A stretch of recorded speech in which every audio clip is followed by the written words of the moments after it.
Hi, this is the first section of the finance revision notes, and the first thing I'm going to talk about is what the role of the finance function is. That's the department that manages the money in the business.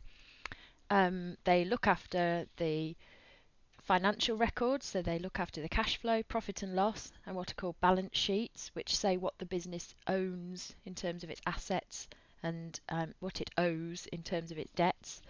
They also supply financial information within the business. So, for example, if somebody in the marketing department wants to run an advertising campaign, they'll go to the finance department and say, can we do this? What's our budget? And the finance department will, of course, check with their financial records and see what cash is available for that advertising. They will also, the finance department or finance function, supply financial information outside the business. So they'll show the government how much tax is due, and also show outside investors or banks what the finances are like with regard to actually lending to the business. Now, you're expected to know certain sources of finance. Now, businesses obviously get a lot of their funds, hopefully, from selling things, and that's the whole idea of a business, selling goods and services at a profit. But for other things, businesses might need finance. They might need a short-term source of finance to cover debts like paying off stock. They might need a longer term source of finance, such as buying a property, but those sources of finance are available from different places. And the first thing that's the most obvious is a bank loan, where they're paying back money over a set period. The benefit of this is that the business might be able to borrow a large amount of money. They don't have to pay it all off straight away, and they can budget for the repayments. So say they've got to pay off, I don't know, £5,000 a month for the next 5 years, then they can put that into their planning and they know how much they've got to pay off.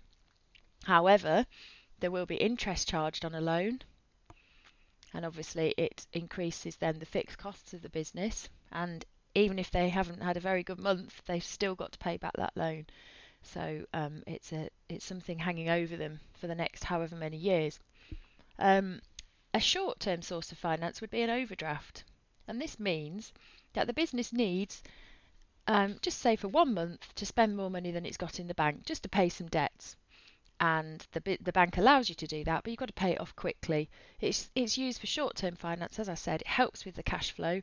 If you can see from the cash flow forecast that there's going to be a problem 1 month, but you know you're going to get plenty of cash in the next month, then you can go arrange with the bank to go overdrawn that month, and then obviously pay it off quickly. However, an overdraft, especially if it's unauthorised, has a high interest rate, and the bank can demand the money back at any time. Another way a business could get finance is by taking on a new partner. Now, obviously, that only really works with a sole trader or a partnership, because that person could then bring new ideas, they could bring their own finance. However, then you're sharing control with somebody else, which, if they've got a different idea about how the business should be run, then you might lose some of that. Well, you will lose some of that control. And what about if you fall out about the business? There might be disagreements. On the same theme, a business can issue shares. I'm jumping, if you're following the revision notes, I'm actually jumping to the bottom now. But a limited company or a PLC could actually sell more shares in the business. So they're actually selling off parts of the business to raise more finance, to raise more funds. A PLC can sell publicly. That's a public limited company, so they can sell shares and anybody can come along and buy them. So obviously that could be an issue if the wrong people or the wrong other businesses bought the shares in your business, because you could get taken over, and obviously you've got to share control. A limited company is selling privately, but still they're choosing the shareholders, but the shareholders are going to have a say in the business. So for a PLC or a limited company, selling shares is a benefit because you can raise lots of cash. You don't have to pay that back, but it can take a while, and shareholders will expect to get dividends. They'll expect to get a percentage of the profit.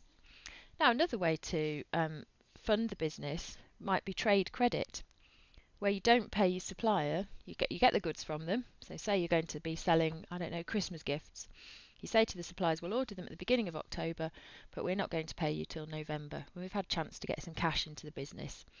And it helps with the cash flow. You can buy stocks, you can buy things in advance, and there's no interest charge usually. However, you've got to make sure you've got the money there to pay in 30 days or 60 days or whatever the term is that you've agreed. Very common with big businesses, but all the big supermarkets buy using trade credit.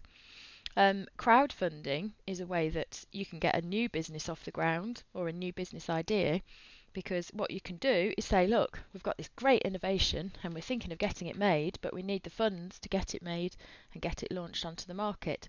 So crowdfunding, there's lots of websites out there, Kickstarter and crowdfunder.com and all sorts. Have a look, see what's available. And investors can put small amounts, so you can raise a lot of money through lots of investors putting small amounts into your business.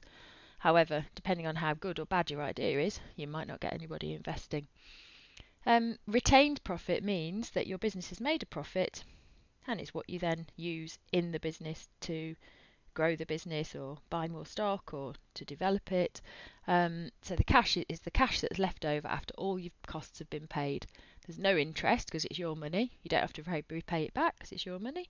And there's no loss of control because you're not asking anybody else to be involved. But that's relying on you having enough profit in the business to pay for large projects. So obviously that's an issue. The owner's capital means that you, as the business owner, you've got your own savings and you invest those into the business. You haven't got to pay that back, obviously. There's no interest because it was your money in the first place. However, you've got to have that money, haven't you?